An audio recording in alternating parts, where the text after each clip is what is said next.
आज हम डिस्कस करने जा रहे हैं कंजम्पशन फंक्शन और प्रोपेंसिटी टू कंज्यूम तथा ये जानने की कोशिश करेंगे कि उपभोग फलन क्या होता है और इसका इकोनॉमिक्स में क्या महत्व है, particularly in Keynesian economics and the post Keynesian economics. तो कंजम्पशन फंक्शन को अगर हम परिभाषित करें and if we can give the definition consumption function, then consumption function relates the amount of consumption to the level of income, or we can say that consumption function shows the relationship between the consumption level and the income level, या कहें उपभोग फलन आय के स्तर और उपभोग के स्तर के संबंध को बताता है और ये बताता है कि अलग अलग आय के स्तरों पर उपभोग खर्चा या कोई कंज्यूमर कितना कंज्यूम करता है। और कीन्स के अनुसार कहें तो कीन्स ये कहता है कि जैसे ही आय बढ़ती है एज इनकम राइजेज, कंजम्पशन भी उपभोग भी बढ़ता है। एक कंजम्पशन में होने वाली वृद्धि आय में होने वाली वृद्धि से कम होती है। ये कंजम्पशन फंक्शन का एक आइडिया है और इसे हम प्रोपेंसिटी टू कंज्यूम भी कहते हैं। उपभोग की प्रवृत्ति, उपभोग प्रवृत्ति का मतलब है कि कंज्यूमर अपनी दी हुई आय में से कितना कंज्यूम कर रहा है। So propensity to consume, there are two types of propensity to consume. अगर हम उपभोग की प्रवृत्ति की बात करें तो हम इससे ब्रॉडली दो तरह की उपभोग की प्रवृत्ति होती है। एक होता है एवरेज प्रोपेंसिटी टू कंज्यूम और दूसरा होती है marginal propensity to consume. Average का मतलब औसत उपभोग प्रवृत्ति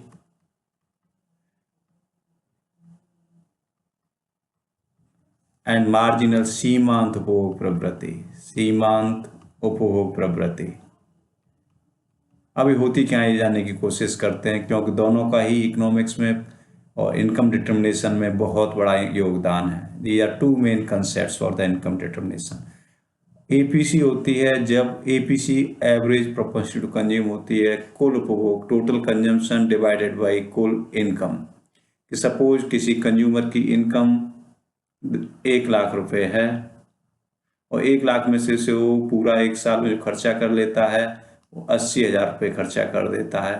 तो अगर कुल उपभोग को कुल आय से अगर हम डिवाइड कर दें तो 0.8, तो इसकी एवरेज प्रोपेंसिटी टू कंज्यूम हुई 0.8। That means total consumption expenditure, total consumption expenditure divided by total income of the consumer. जो आपका नंबर आएगा that will your average propensity to consume. और कहें कि और कहें C/Y। ऐसे ही अलग अलग स्तरों पर, जैसे मान लीजिए कोई दूसरा उपभोक्ता है, उसकी इनकम अगर 2 लाख रुपए है ईयरली और वो 2 साल में और पूरे साल में वो 1,50,000 रुपये खर्चा कर देता है, तो उसकी एवरेज प्रोपेंसिटी टू कंज्यूम हुई 0.75। सिंपल सा अर्थ यह है कि जब कुल उपभोग को कुल आय से विभाजित किया जाता है तो जो नंबर आपको मिलता है वो औसत उपभोग प्रवृत्ति दर्शाती है। तो व्हाट इज मार्जिनल, सीमांत उपभोग प्रवृत्ति क्या होती है? MPC। सीमांत उपभोग प्रवृत्ति बताती है कि कंज्यूमर अपनी बढ़ी हुई आय में से जो एक्स्ट्रा इनकम है उसमें से कितना खर्चा करता है। सपोज पहले कंज्यूमर की इनकम Y थी, Y0 अब बढ़कर Y1 हो गई, तो Y1 माइनस Y0 उसका चेंज इन इनकम हो गया डेल्टा Y। जब Y0 पर कंज्यूमर C0 कंज्यूम करता था, Y1 पे मान के चले कंज्यूमर C1 कंज्यूम कर रहा है, तो C1 minus C0 delta C। तो बढ़ा हुआ उपभोग और बढ़ी हुई आय का जो अनुपात है उसे मार्जिनल प्रोपेंसिटी टू कंज्यूम कहते हैं। जैसे किसी एग्जाम्पल से समझते हैं कि मानिए कि शुरुआत में कंज्यूमर की इनकम 1 लाख रुपए है और 1 लाख में से कंज्यूमर 80,000 का खर्चा करता है, फिर उसकी आय बढ़कर 2 लाख रुपए हो जाती है और कंज्यूमर उसमें से 1,50,000 रुपये खर्चा करता है। अब देखिए इसमें एवरेज प्रोपेंसिटी टू कंज्यूम तो इस यहाँ आ रही थी 0.8, इस पॉइंट पे 0.75। मार्जिनल क्या आएगी? देखिए कहाँ से कहाँ तक बढ़ी, इनकम की चेंज कितना हुआ 1 लाख रुपए का, so delta Y is 1 lakh रुपये और डेल्टा C में कितना अंतर है 70,000 का, तो 70,000 डिवाइडेड बाई 1 लाख, ये आपकी मार्जिनल प्रोपेंसिटी टू कंज्यूम हुई। दैट मीन्स बढ़ी हुई आय का कितना हिस्सा, कितना प्रतिशत कंज्यूमर यूज करता है, उपभोग करता है, उसे हम मार्जिनल प्रोपेंसिटी टू कंज्यूम कहते हैं। इफ कंजम्पशन फंक्शन, लेकिन यहाँ कुछ इंपॉर्टेंट रिजल्ट्स हैं। अब देखिए कंजम्पशन फंक्शन और जो मार्जिनल प्रोपेंसिटी टू कंज्यूम और एवरेज प्रोपेंसिटी टू कंज्यूम है, वो अलग अलग और उनकी वैल्यू के आधार पर कंजम्पशन फंक्शन का शेप कैसे निकल के आता है। अगर कंजम्पशन फंक्शन अगर स्ट्रेट लाइन है, मान के चलें, if consumption function is a straight line like this and it starts from non-zero point and 0 point, see, एक तो कंजम्पशन फंक्शन ये हो गया। दूसरा कंजम्पशन फंक्शन है like this is also a straight line। So consumption function एक linear straight line हो सकता है और कंजम्पशन फंक्शन नॉन लीनियर भी हो सकता है। नॉन लीनियर का मतलब वो एक सीधी रेखीय नहीं है, वो रेखा नहीं है, वो ऐसे करके कर्व है। ये जीरो से स्टार्ट कर सकता है और again it can start from a non zero point, यहाँ से भी स्टार्ट कर सकता है। सो कंजम्पशन फंक्शन के 4 शेप निकल के आते हैं। 2 शेप तो होते हैं रेखीय, 2 शेप होते हैं नॉन रेखीय, अरेखीय, नॉन लिनियर। रेखीय में या तो पॉइंट ऑफ ओरिजिन 0 से स्टार्ट हो सकता है या नॉन जीरो पॉइंट से स्टार्ट हो सकता है, एक दैट मीन्स बाई एक्सिस पर एक इंटरसेक्शन बनाता है। ऐसे ही अरेखीय भी पॉइंट 0 से स्टार्ट हो सकता है और बाई एक्सिस पर एक इंटरसेक्शन पॉइंट एक ही दूरी पे बनाता है, नॉन जीरो पॉइंट से स्टार्ट हो सकता है। तो अगर कंजम्पशन फंक्शन स्ट्रेट लाइन है और नॉन जीरो पॉइंट से स्टार्ट होता है ये, तो MPC क्योंकि स्ट्रेट लाइन जो होती है तो उसमें एक चीज हमेशा ध्यान रखें, जब भी कोई consumption function curve straight line है, जब भी कोई consumption function curve straight line है तो MPC हमेशा ही कांस्टेंट रहती है। और straight line consumption function MPC is always constant and APC changes at every level of income। यहाँ हम इनकम लेते हैं और यहाँ हम कंजम्पशन, यहाँ इनकम और यहाँ हम consumption, income, consumption, income and consumption। So straight line consumption function is starting from non-zero point means that MPC is constant at all levels of income, but APC changes with every level of income। लेकिन अगर यही straight line consumption function point 0 से start होता है तो यहाँ APC भी constant होगी और MPC भी कांस्टेंट होगी और दोनों एक दूसरे के बराबर होंगी। Clear? Okay, so this is what is written here. If consumption function is straight line and starting from non zero point, APC is constant at different levels of income, MPC is constant at different levels of income and APC declines। For consumption function starting from origin, it will have no intercept term, that means कोई A term नहीं होगा, and APC and MPC both would be constant and equal to each other, ये वाला। ठीक है, इसमें जो दूसरा आपका हमने अभी बताया था कि नॉन लीनियर कंजम्पशन फंक्शन, इस तरीके का कंजम्पशन फंक्शन जो स्ट्रेट लाइन ना हो, नॉन लीनियर हो, ऐसे करके, ये भी या तो पॉइंट ऑफ ओरिजिन से स्टार्ट होगा या एक इंटरसेप्ट बनाएगा वाई एक्सिस पर, इस तरीके से 0 से ऊपर स्टार्ट होगा, इसे हम A बोलते हैं। तो एक consumption function that is non linear and starting from point of origin, this point, both APC and MPC declines with increase in income. तो नॉन लीनियर कंजम्पशन के केस में चाहे वो किसी भी पॉइंट से स्टार्ट हो, चाहे वो 0.0 से स्टार्ट हो या नॉन जीरो पॉइंट से स्टार्ट हो, तो एमपीसी और एपीसी दोनों ही डिक्लाइन करती हैं, डिक्रीज करती हैं, कम होती हैं। कब? With the rise in income. Income बढ़ने पर एपीसी एमपीसी दोनों ही डिक्लाइन करते हैं।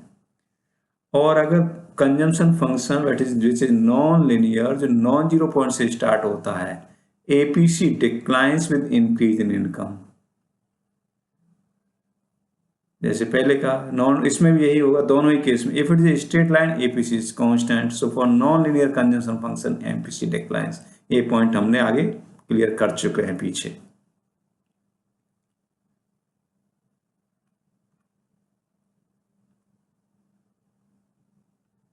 अच्छा, अब ये जान लेते हैं कि ये इंटरसेप्ट होता क्या है। जैसे कभी नहीं होता है तो या तो यहां से स्टार्ट हो सकता है आपका कंजम्पशन फंक्शन, या आपका कंजम्पशन फंक्शन यहां से स्टार्ट हो सकता है। तो हमने कहा था consumption is the relationship between the consumption expenditure and the level of income. तो जनरली कंजम्पशन फंक्शन का फॉर्मूला ऐसे लिखा जाता है, दैट सी यहाँ क्या है, कंजम्पशन एक्सपेंडिचर है,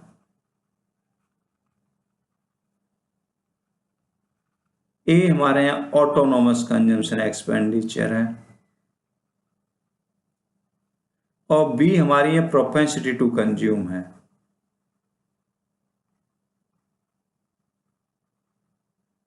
प्रोपेंसिटी, और वाई हमारी लेवल ऑफ इनकम है। तो ये ऑटोनोमस है। सी अगर वो इंटरसेप्ट बना रहा है ये हिस्सा, ये वाला, इसे हम ए बोलते हैं। दैट मीन इनकम अगर जीरो भी हो तब भी कंज्यूमर कुछ कुछ कंज्यूम करता है। दैट मीन ये जो हिस्सा है यहाँ से यहाँ तक की जो डिस्टेंस के बराबर एक्सपेंडिचर है, ये लेवल ऑफ इनकम पर डिपेंड नहीं करता, इसलिए हम इसे ऑटोनोमस कंजम्पशन एक्सपेंडिचर बोलते हैं। लेकिन जैसे जैसे इनकम बढ़ेगी उसके साथ साथ कंजम्पशन एक्सपेंडिचर भी बढ़ेगा, उसे हम इंड्यूस्ड कंजम्पशन एक्सपेंडिचर बोलते हैं, जो बी वाई के बराबर होता है। इनकम बढ़ी, देख कंजम्पशन एक्सपेंडिचर इतना हो गया, इनकम फिर बढ़ी, कंजम्पशन एक्सपेंडिचर इतना हो गया, इनकम फिर बढ़ी, कंजम्पशन एक्सपेंडिचर इस पॉइंट पे आ गया, इनकम फिर बढ़ी y3, कंजम्पशन एक्सपेंडिचर बढ़ के ये हो गया C3, C2, C1, C0, right. तो जैसे जैसे इनकम बढ़ रही है कंजम्पशन भी बढ़ रहा है। ये है इंड्यूस्ड कंजम्पशन एक्सपेंडिचर। ये किस पे डिपेंड करता है? इंड्यूस्ड कंजम्पशन एक्सपेंडिचर इनकम पे डिपेंड करता है, साथ ही साथ वैल्यू बी पे डिपेंड करता है। इस बी को हम कहते हैं propensity to consume, propensity to consume, ठीक है। ओके, सो बी अगर क्योंकि स्ट्रेट लाइन है, एपीसी को रिप्रेजेंट करती है। बी यहाँ क्या रिप्रेजेंट करती है? एपीसी को रिप्रेजेंट करती है। बी यहाँ एपीसी को रिप्रेजेंट करती है। Okay, is that clear? अगर ये पॉइंट 0 से स्टार्ट हो रहा है तो दैट मीन्स जो आई 0 है तो कंजम्पशन भी 0 है, तो ए ऑटोमेटिकली 0 हो जाएगा। तो इस केस में कंजम्पशन फंक्शन का formula C equal to B Y हो जाएगा। अब हम ये कह रहे हैं कि जीरो लाइन से स्टार्ट होता है, 0 पॉइंट से स्टार्ट होता है, तो बी है वो कांस्टेंट होती है, बी इज कांस्टेंट। और अगर नॉन जीरो से स्टार्ट हो रहा है तो B is decreasing, B is decreasing. तो जो बी है बेसिकली यहां अपने आप में एपीसी को शो कर रही है। जैसे नॉन जीरो बी डिक्रीज करती चली जाएगी। और इस लाइन का जो स्लोप है, इस लाइन के स्लोप को हम कहते हैं MPC, marginal propensity to consume. देखिए अगर वो 0 से स्टार्ट हो तब भी लाइन का स्लोप वही है, नॉन जीरो पॉइंट से स्टार्ट हो तब भी लाइन का स्लोप वही है। इसलिए स्ट्रेट लाइन कंजम्पशन फंक्शन के लिए MPC is always constant.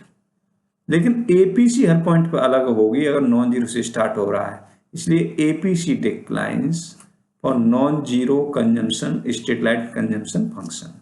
Is that clear? Okay, now let us move to the next thing कि एपीसी एंड एमपीएस जो इसके रिलेटेड कंसेप्ट है। जैसे एपीसी होती है ऐसे there concept APS. C income के से दो यूजेज हैं, Y is equal to consumption और सेविंग्स। अब दोनों को डिवाइड कर दें आप, delta Y upon delta Y, sorry Y upon Y, C upon Y plus S upon Y, तो ये 1 हो जाएगा। और सी अपॉन वाई को हम कहते हैं एपीसी, और एस अपॉन वाई को हम कहते हैं APS, average propensity to save. इसका मतलब कि कोई भी इंडिविजुअल अपनी इनकम का कौन सा हिस्सा सेव कर रहा है। अगर उसकी इनकम मान के चले 1 लाख रुपए है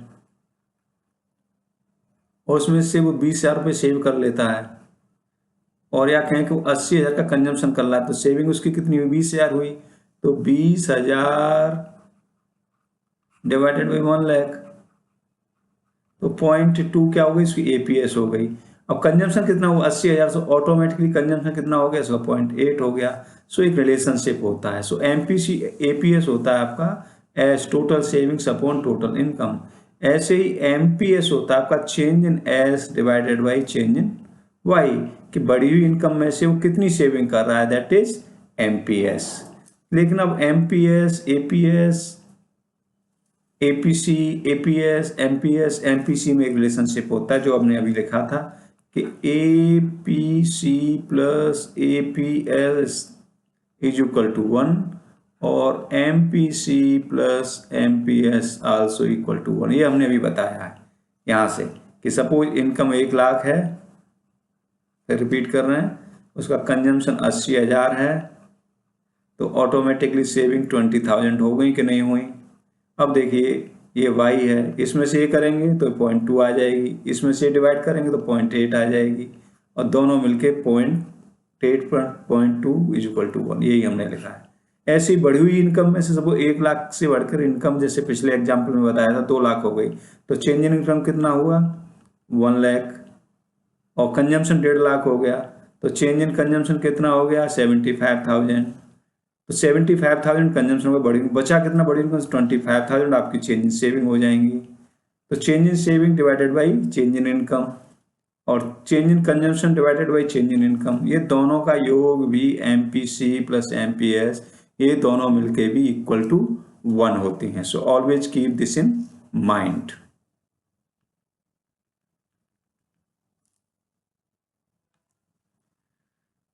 अच्छा, तो अब इस कंजम्पशन को कौन कौन से फैक्टर डिटरमाइन करते हैं।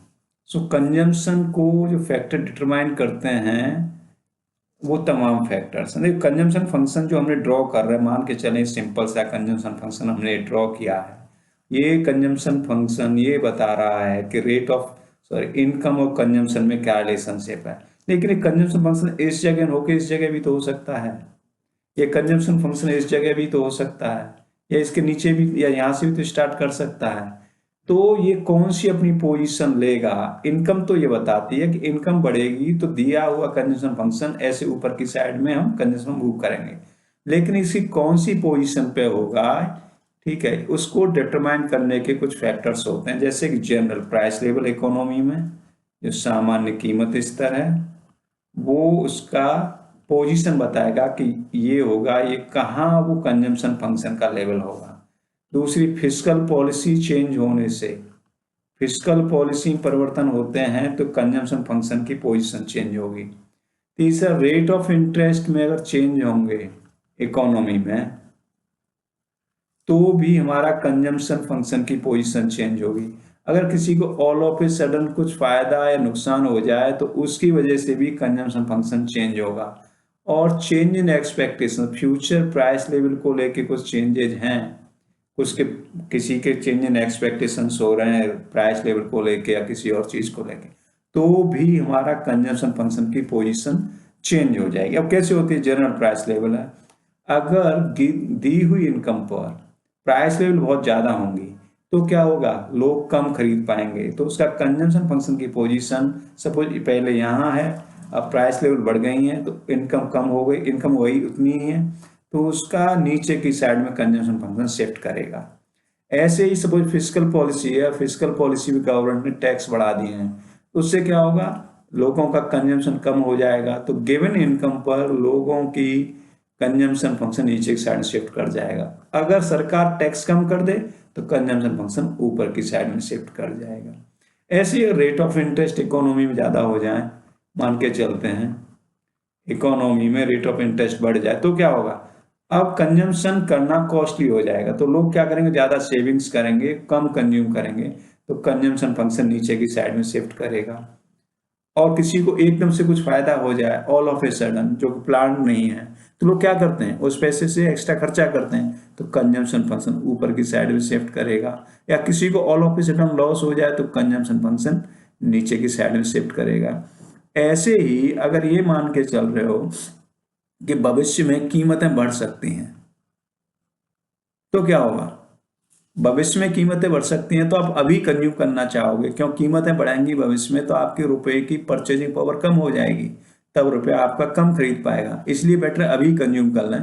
तो उस केस में अगर एक्सपेक्टेशंस ऐसे हैं, पॉजिटिव हैं कि भविष्य में कीमतें बढ़ सकती हैं, तो कंजम्पशन फंक्शन ऊपर की साइड शिफ्ट करेगा। और एक्सपेक्टेशंस ये चीजें आने वाले टाइम में सस्ती हो जाएंगी, तो आप क्या करते हैं, आप थोड़ा वेट करते हैं, कंज्यूम नहीं करते हैं, इसलिए फिर नीचे की साइड में शिफ्ट करेगा। ऐसे रेट ऑफ इंटरेस्ट को लेके भी एक्सपेक्टेशंस हो सकते हैं, उस केस में भी कंजम्पशन फंक्शन शिफ्ट करता है। जैसे रेट ऑफ इंटरेस्ट को लेके हमारे एक्सपेक्टेशंस ये है कि भविष्य में रेट ऑफ इंटरेस्ट कम हो जाएगा, तो हम क्या करेंगे, रेट ऑफ इंटरेस्ट कम होगा भविष्य में, तो हम कहते हैं कि अभी ले लो, भविष्य में रेट ऑफ इंटरेस्ट कम होगा तब कंज्यूम करेंगे। ठीक है, तो इस तरीके से इन फैक्टर्स पे हमारे इनकी पोजीशन डिपेंड करती है। अब यह है कि अब कंजम्पशन फंक्शन को लेके तमाम तरह के डेवलपमेंट हुए हैं। ओके, सो अलग अलग इकोनॉमिस्ट की अलग अलग राय रही है कि कंजम्पशन फंक्शन होता क्या। तो कीन्स का जो कंजम्पशन फंक्शन है उसे हम कहते हैं psychological law of consumption. Keynes कहता है कि व्हेन एग्रीगेट इनकम इंक्रीज है, कि जब कुल आय बढ़ती है तो कंजम्पशन एक्सपेंडिचर आल्सो इंक्रीजेस, लेकिन उसके एक्सपेंडिचर में जो ग्रोथ है, इंक्रीज है, वो इनकम में होने वाली ग्रोथ से थोड़ी कम होती है। ओके, और उसके अनुसार कंजम्पशन को डिटरमाइन करने में कीन्स के अनुसार जो लेवल है करंट इनकम का, that is more important than any other factor.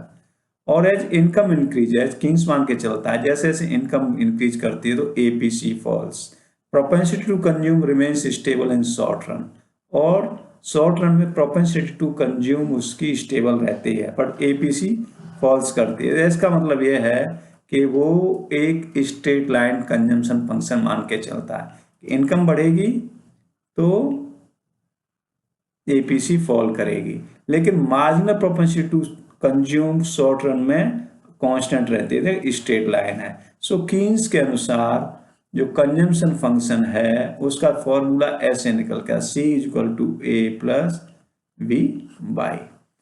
अब इस शॉर्ट रन को लेके कीन्स के विचार हैं। अब कुजनेट्स ने ये कंजम्पशन फंक्शन दिया, और उसका कंजम्पशन फंक्शन है basically long run consumption function. तो उसने कहा है कि C equal to B by, और B को वो लॉन्ग रन में भी कांस्टेंट मान के चलता है, लॉन्ग रन में भी कांस्टेंट मान के चलता है। सो कीन्स तो मान के चलता है कि जो लीनियर कंजम्पशन फंक्शन है वो शॉर्ट रन का प्रॉपर्टी है, बट कुजनेट्स कहता है even in the long run consumption function is a straight line, और ये स्ट्रेट लाइन है, starts from point of origin, यहाँ से, because there is no intercept, a नहीं है इसमें, ध्यान रखिए। सो उस तरीके कोऑर्डिनेट्स का कंजम्पशन फंक्शन ऐसे होता, और ऐसे है तो इसमें एमपीसी और एपीसी दोनों ही कांस्टेंट रहती हैं, क्योंकि 0 0 से स्टार्ट होती हैं, दोनों कांस्टेंट होती हैं, और दोनों ही एक दूसरे के बराबर होती हैं। ओके, इसके बाद कुछ दूसरे टाइप के भी कंजम्पशन फंक्शन है, जैसे ड्यूचेनबेरी ने relative income theory of consumption दिया। उसने कहा कि हमारा जो कंजम्पशन है वो हमारी इनकम पर डिपेंड नहीं करता, जैसे कीन्स कह रहा था, वो एब्सोल्यूट इनकम पर डिपेंड नहीं करता है, हमारा कंजम्पशन फंक्शन रिलेटिव इनकम पर डिपेंड करता है। रिलेटिव इनकम का मतलब है कि हमारे जो आसपास हमारा नेबरहुड है जहां हम रह रहे हैं, उनकी इनकम क्या है, वो हमारे कंजम्पशन लेवल को डिटरमाइन करती है। इसके बाद life cycle theory I of model ज्ञानी है एंडो की। सो उसने कहा कि जो कंजम्पशन है वो रिलेटिव इनकम का भी फंक्शन नहीं है, वो हमारी लाइफ टाइम जो एक्सपेक्टेड इनकम है उसके अनुसार हम कंजम्पशन का लेवल डिटरमाइन करते हैं। हमारे पड़ोसी की इनकम क्या है इससे मेरा मतलब नहीं होता, हमारी फिलहाल की इनकम क्या है इससे मेरा मतलब नहीं होता, हमारे लाइफ टाइम की इनकम को लेके हमारे क्या एक्सपेक्टेशंस हैं वो हमारे कंजम्पशन लेवल को डिटरमाइन करता है। ये मॉडिग्लियानी एंड एंडो ने कहा, और इनकी थ्योरी को कहते हैं life cycle theory of consumption. फिर इसके बाद जो नेक्स्ट है वो है मिल्टन फ्रीडमैन की permanent income theory of consumption. उन्होंने कहा लॉन्ग टर्म एक्सपेक्टेड इनकम है डिटरमाइंस द कंजम्पशन। एंडो मॉडिग्लियानी कह रहे थे लाइफ टाइम, ये कह रहे थे लॉन्ग टर्म जो परमानेंट इनकम है उस पर हमारा कंजम्पशन डिटरमाइन करता है।